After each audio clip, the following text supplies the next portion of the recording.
If you're thinking about selling an investment property, you've probably heard about the 1031 exchange. But with IRS rules, strict deadlines, and major financial risks, it's easy to feel confused or overwhelmed on how to navigate it. In this video, I'll walk you through exactly how a 1031 exchange works, what to watch out for, and the key rules that could save you hundreds of thousands in taxes. Let's start with the basics. Before we explain how the 1031 exchange works, it's important to understand the taxes you'd normally owe when selling an investment property. In most cases, you're looking at a combination of federal capital gains taxes, which typically range from 15 to 20%, state taxes, which vary depending on where the property is located, from no taxes to as high as 13.3%.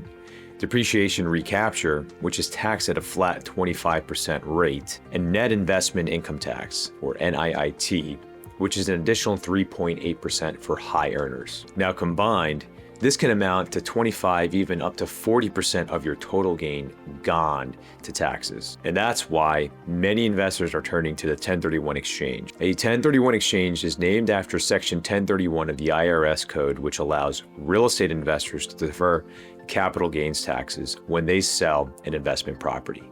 It allows them to reinvest the proceeds into another like-kind property. It's a powerful tool to preserve capital, grow income and wealth, and reposition your portfolio without triggering immediate taxes. But the strategy only works if you follow the IRS's requirements precisely. Now let's walk you through the most important rules you need to know. To successfully complete a 1031 exchange and protect your tax deferral, you'll need to follow a series of very specific IRS requirements. Here's what they are and why each one matters. Let's start with the first and perhaps most overlooked rule, the one that can disqualify your exchange before it even begins: your qualified intermediary. When executing a 1031 exchange, you are not allowed to take direct possession of the proceeds from the sale of your property, not even for a minute. Funds must be held by a qualified intermediary, also known as a QI, who facilitates the entire exchange.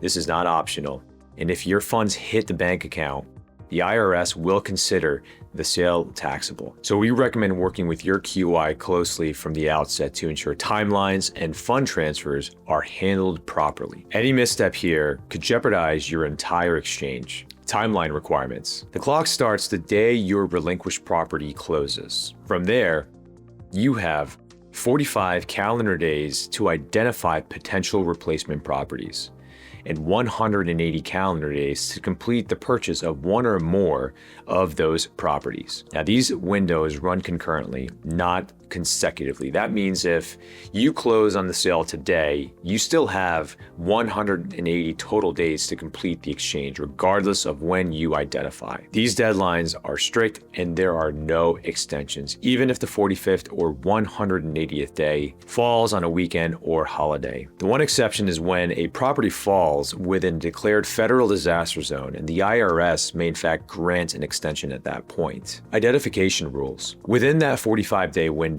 you must submit a written identification of potential replacement properties to your QI. The IRS allows three primary identification methods. The first one, the 3-property rule. You can identify up to 3 properties regardless of their value. The second one, the 200% rule. You can identify any number of properties as long as their combined fair market value doesn't exceed 200% of the property that you sold. And the third, the 95% rule.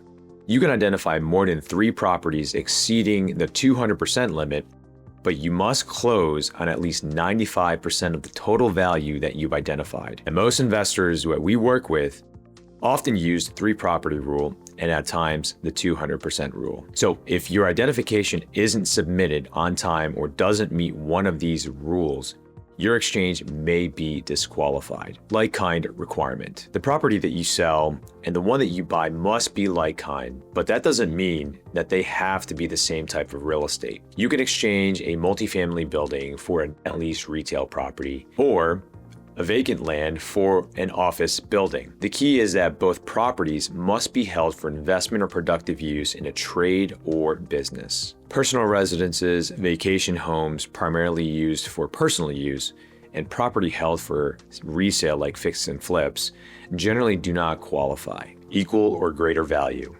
To defer all capital gains tax, the total purchase price of your replacement property or properties must be equal to or greater than the sales price of the relinquished property. You also need to reinvest all of your equity and take on the same or greater amount of debt. And if you fail to do either, the difference may be taxed as BOOT, meaning partial capital gains tax liability. So let me give you an example to clarify. Let's say you sell a property for $2 million and you have $800,000 in equity and $1.2 million in debt. To fully defer taxes, your replacement property must cost at least $2 million. You also need to reinvest all $800,000 of the equity and take on at least $1.2 million in debt. If you only reinvest, let's say $700,000 or take on less debt, the IRS may tax the difference. So it's important to plan your reinvestment strategy in advance to ensure that you're meeting value and debt requirements and not triggering avoidable taxes. Now let's take a minute to cover the 3 most common mistakes that trip up investors. Number 1, taking control of the funds. As mentioned earlier, touching the sale proceeds even for a minute disqualifies the exchange, and that's why it's critical to set up the QY before you close your property. Number 2, missing the deadlines.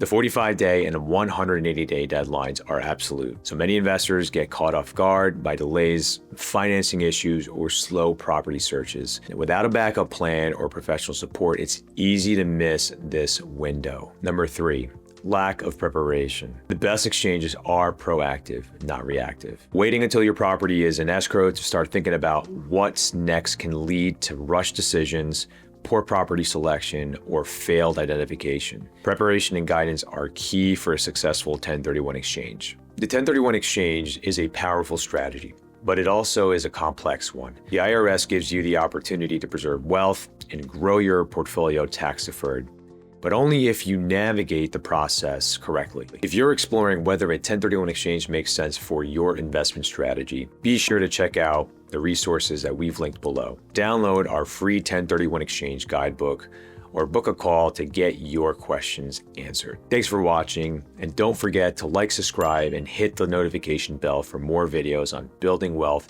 through smart tax mitigation strategies. See you next time.